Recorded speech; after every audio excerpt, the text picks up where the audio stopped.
It's so funny. We're back again, and I'm sorry. We just had to start recording and talk about the Utah Jazz because clearly they are a big deal in the league. You know, they're number one, not just in the West, but they're also number one in the whole league. And I don't want to disrespect them like that because they also had 3 All-Stars this year: Mike Conley, Donovan Mitchell, and Rudy Gobert. And also, Rudy Gobert is, a perennial guy that is also considered a defensive player of the year, and he has won defensive player of the year. So huge shout out to that. But yeah, what do y'all have to add about the Utah Jazz? And do y'all see them staying number one in the West, or do y'all see anything changing in particular? And do they, I guess they don't really need to add anything. Another shout out to Jordan Clarkson, because like y'all said, he's in the running for 6 man of the year. So they look like they got a little bit of everything, maybe outside of league MVP. Which one of y'all want to start this off? Go ahead, B. I think they're playing as the most complete team in the league. I'd say Philly and LA are the only other teams that I think are just as complete right now. Like I say, 3 All-Stars. They're playing at a high level. They have synergy. Like, they're just having fun over there in Utah. They got the defense, they got the offense, they got explosiveness, options, and they don't have that MVP player, but everybody on that team is just filling their roles, and it really reminds me of that Warriors team from a couple years back that had all those players playing together before Kevin Durant, where they just had everybody knew what their job was and they just did it well. And I look for this team to be a tough one to take down. And I really like Donovan Mitchell's play. He's so dynamic. You don't know what he's doing. He can do so many things so well. And like I say, what else can you say? They are your leader in the league for a reason. And I look for that to continue. This team has a little bit of everything. Like you said, they have the mixture of players that obviously were drafted by the team. You got players like Donovan Mitchell and then Rudy Gobert, and then you have that little bit of veteran that's been added. You have that and Mike Conley, and then you add the dynamic of Jordan Clarkson. Like I said, 6-man of the year candidate.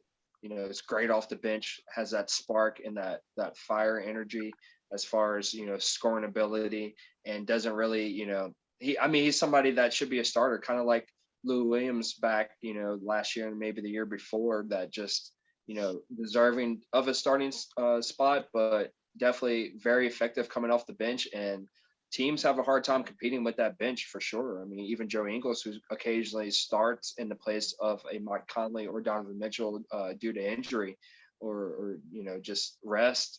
So the depth there is just amazing. And I mentioned this before, just something that looked like, looks similar to what I think of the Denver Nuggets. And I thought Denver would be in the place that the Utah Jazz are in now. But, Jazz not really having any COVID cases and not really any major injuries. They've been able to stick together, and maybe what all happened last year with the Jazz, with their situation of how they, got defeated by the Denver Nuggets in the playoffs in the seven-game series. And then also the conflict of what happened with Rudy Gobert, right after the events leading up to the shutdown of the NBA due to COVID. So, maybe that bonding of Rudy Gobert and Donovan Mitchell has really paid off and brought them together even closer. And just to throw this out there, tomorrow is the 1-year anniversary, March 11th, of when the NBA was shut down. I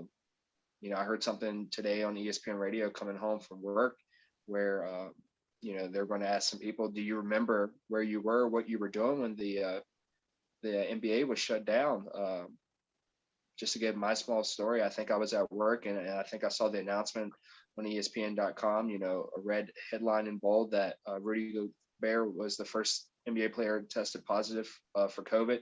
I think he already missed a couple games because he was feeling sick and had flu-like symptoms. And then he had gotten tested, and of course it took a couple of days at least for the results to come in, and it was said that he had COVID, and had to go back and track down some of the teams that they had recently played. And then before long, you knew that they were shutting down the rest of the games. I think there was a game or two that was currently being played that they finished out. But I remember in particular, I was getting off work. I had ordered a pizza, stopping by Pizza Hut to pick up that pizza.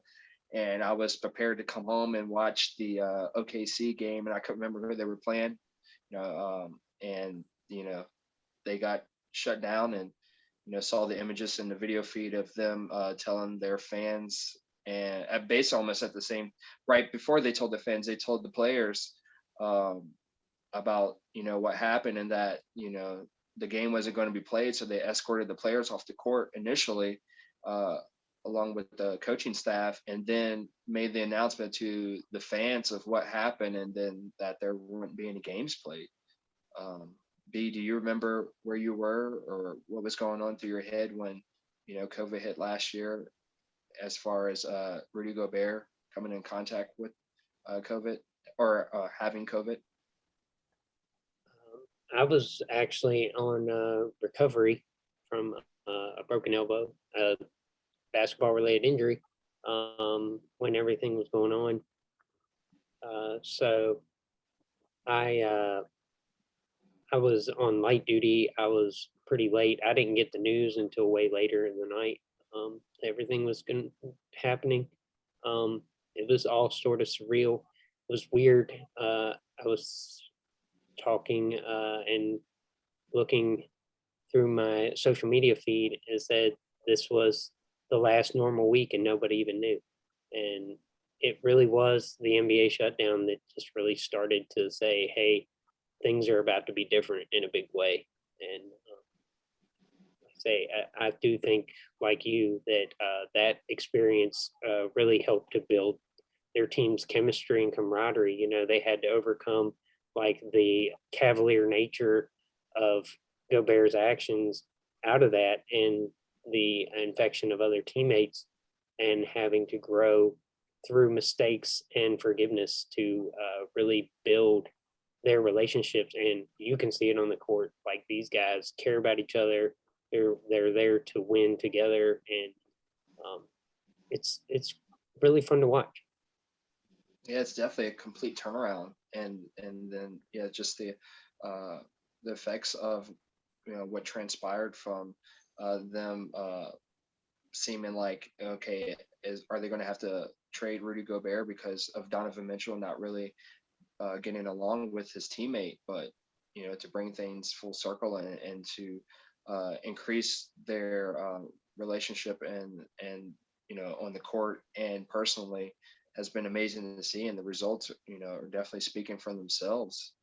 Hugh, would you like to give us a small sample of your story, as far as when you heard about the news last year, and what your thoughts are as far as the Jazz this year? Yeah, yeah. So I remember it's crazy looking at it. It's been a year, and you realize how serious that it all was, and how to shut down the season was probably the best move.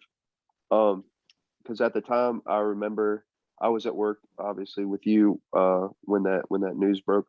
I remember my first feeling was, again, I didn't know the severity of the virus or anything like that, but my first emotion was I was frustrated, because I believe that next week I had 2 free tickets to see Oklahoma City and the Washington Wizards at Washington, and it was the first NBA game I was going to be at, and I was very thrilled.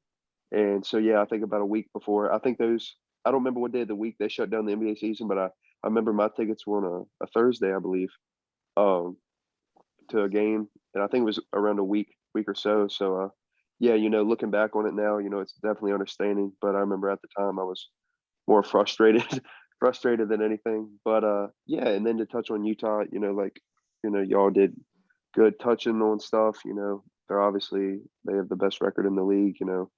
Just their chemistry. One thing I want to touch on a little bit is their defense. Rudy Gobert, defensive player of the year. Probably going to win it again this year as of now, and it's just it's just so good for that team, to not have to worry about the inside. Rudy Gobert, pretty much has the paint on lockdown. And it just lets the guards and forwards just focus on, the perimeter and stuff like that. And I just think their defense is really well rounded off.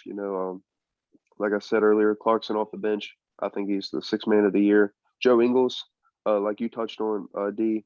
I think Joe Ingles, he's kind of hit or miss at times, but I think this year he's been pretty consistent, especially when he's starting. I think he's been pretty consistent, put up some 20-point games, but and then just obviously Donovan Mitchell, doing Donovan Mitchell things, balling out like we all come to expect from him. And yeah, Mike Conley, shout out Mike Conley, 3 All-Stars on that team, and I just think they're built for a deep, deep, deep playoff run. Maybe my favorite team in the West.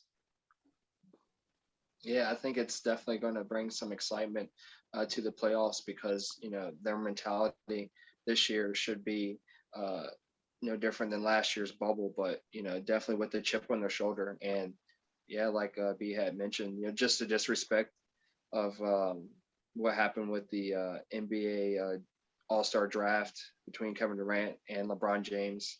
What a coincidence that both of those Utah players, initially the only 2 Utah players, and Rudy Gobert and Donovan Mitchell getting both picked last on either side. So, definitely something that can add fuel to the fire, and something that, they're just going to keep pushing and make a strong end of the season run, and hopefully keep that number 1 seed for their fans and go into the playoffs definitely with the opportunity of taking the first 2 rounds. So obviously being up there, I think right now the goal is to be in the Western Conference final, with the ultimate goal is to make the finals. So definitely going to be a big showdown when it comes to the playoffs for the Western Conference. Even the play-in tournament is going to be something to watch. So, we're going to definitely speak about this some more when we get closer to that, and, maybe through the midpoint of the second half of the season. But Utah right now, a lot of people looking at them, and it sounds like we got them basically locked in that number 1 spot. So they have a great cushion. Like I said, they're sitting at a 75% win rate. So, it's theirs to lose right now as far as that number 1 seed. Thank you guys for coming back on and contributing to this after hours special, I guess, this short video, but definitely, deserving of the Utah Jazz for them to have their own separate video. So I'm glad we were able to give them a shout out here and pay them proper respect, even though we basically just picked them last as far as our podcast and had to do this second video. So yeah, y'all give out another final shout out to wrap this video up. Hugh. Shout out. I want to shout out Utah Jazz fan base. It's been a long time coming. Not a lot of success, for the past number of years. So enjoy it. B. Yeah, I want to echo that sentiment. Here's to all the Utah fans, and here's to this podcast for having fun and for everything that we've enjoyed sharing here, and for keeping the meme alive and picking Utah last. Great content. Yeah, shout out to Utah Jazz. Much respects. I think now, after what I said at the end of the first part or the last video, I think I'm gonna go ahead and go out and try to find an actual jersey to wear for one of these podcasts. So yeah, big ups Utah. Peace and love.